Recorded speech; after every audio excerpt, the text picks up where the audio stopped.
नमस्ते। हिंदी की दुनिया में सबका स्वागत है। आज हम सीखने वाले हैं हिंदी भाषा की बिल्कुल नींव, यानी इसके स्वर। ये समझिए कि ये भाषा की एबीसी है और ये सफर का सबसे मजेदार और जरूरी पहला कदम है। तो सब तैयार हैं हिंदी की पहली सीढ़ी चढ़ने के लिए?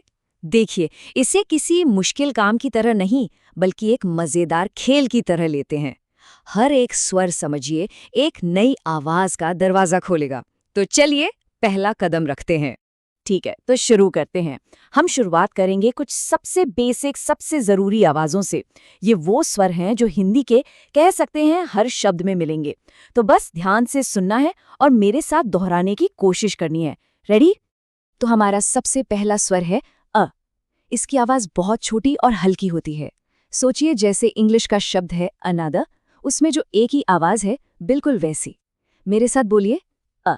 एक बार और अ। बहुत बढ़िया।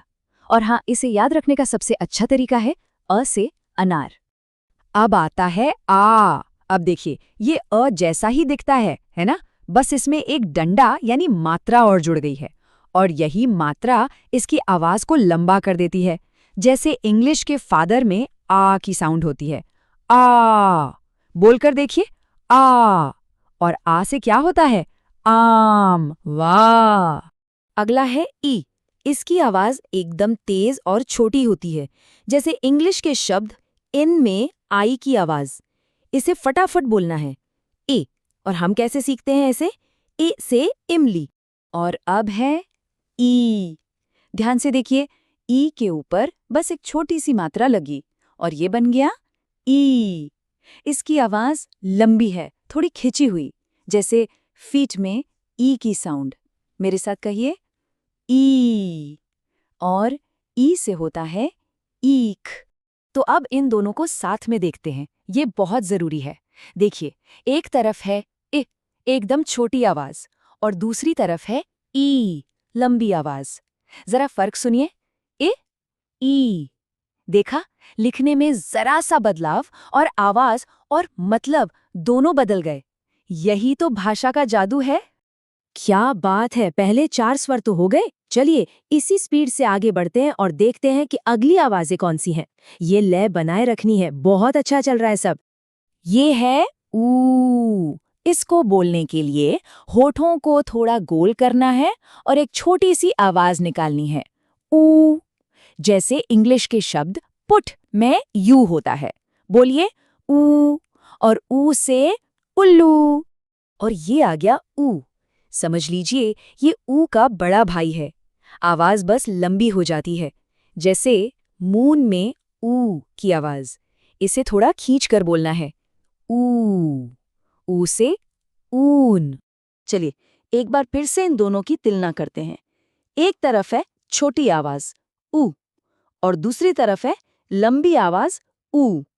फर्क साफ सुनाई देगा। ऊ, ऊ। ये छोटा बड़ा का फर्क समझना बहुत बहुत जरूरी है। अब आता है एक बहुत ही खास स्वर, री। इसकी आवाज अंग्रेजी के रिवर शब्द के शुरुआती हिस्से जैसी है, री।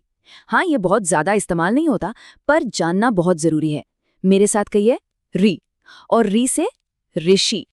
बहुत बढ़िया, आधा सफर तो तय हो गया। अब हम उन स्वरों की बात करेंगे जो दूसरी आवाजों के मेल से बनते हैं। इनसे आपका बोलना और भी साफ हो जाएगा। चलिए देखते हैं। ये है ए। इसकी आवाज एकदम साफ और सीधी है, ए। जैसे इंग्लिश के शब्द एट में होती है। बोलिए ए। और ए से एडी। और अब है ए। देखिए, ए के ऊपर बस एक मात्रा लगी है और ये आवाज को थोड़ा और खोल देती है, फैला देती है। इसकी साउंड आइसल शब्द जैसी है। मेरे साथ बोलिए ए। और ए से ऐनक। अगला वाला तो और भी आसान है, ये है ओ। बस होठों को गोल करके बोलिए ओ, जैसे इंग्लिश के गो शब्द में। है ना आसान? ओ। और ओ से ओखली। और अब ओ का ही बड़ा रूप ओ। देखिए, 2 मात्राएं हैं। इसकी आवाज ज्यादा फैली हुई है, जैसे ऑथर शब्द में ओ की आवाज होती है। कहिए ओ। और ओ से औरत।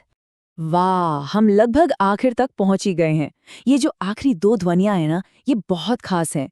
ये असल में अ की ही आवाज को थोड़ा बदल देती हैं। बड़ा दिलचस्प है ये। चलिए देखते हैं कैसे। ये है अंग। देखिए, अ के ऊपर एक छोटी सी बिंदी है ना? इसे बिंदु कहते हैं। और ये बिंदी आवाज में एक नासिक्य ध्वनि लाती है। मतलब आवाज थोड़ी नाक से आती है, अन या अम जैसी। बोलकर देखिए, अंग। और अंग से अंगूर। और ये रहा हमारा आखिरी स्वर, अहा। अ के आगे ये जो दो बिंदियां हैं, ये एक हल्की सी ह की सांस जैसी आवाज जोड़ देती हैं। इसे अक्सर अह खाली कहते हैं। खाली क्यों?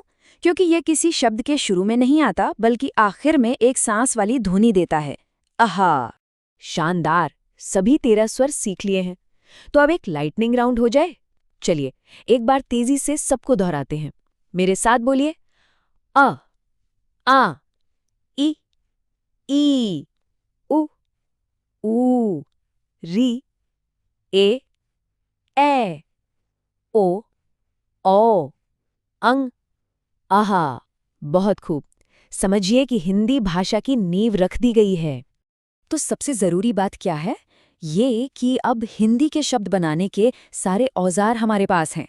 अब जरा सोचिए, इन स्वरों को मिलाकर और कौन-कौन से शब्द बन सकते हैं? ये तो भाषा के इस खूबसूरत सफर की बस शुरुआत है। आगे भी सीखते रहिए और खोज जारी रखिए।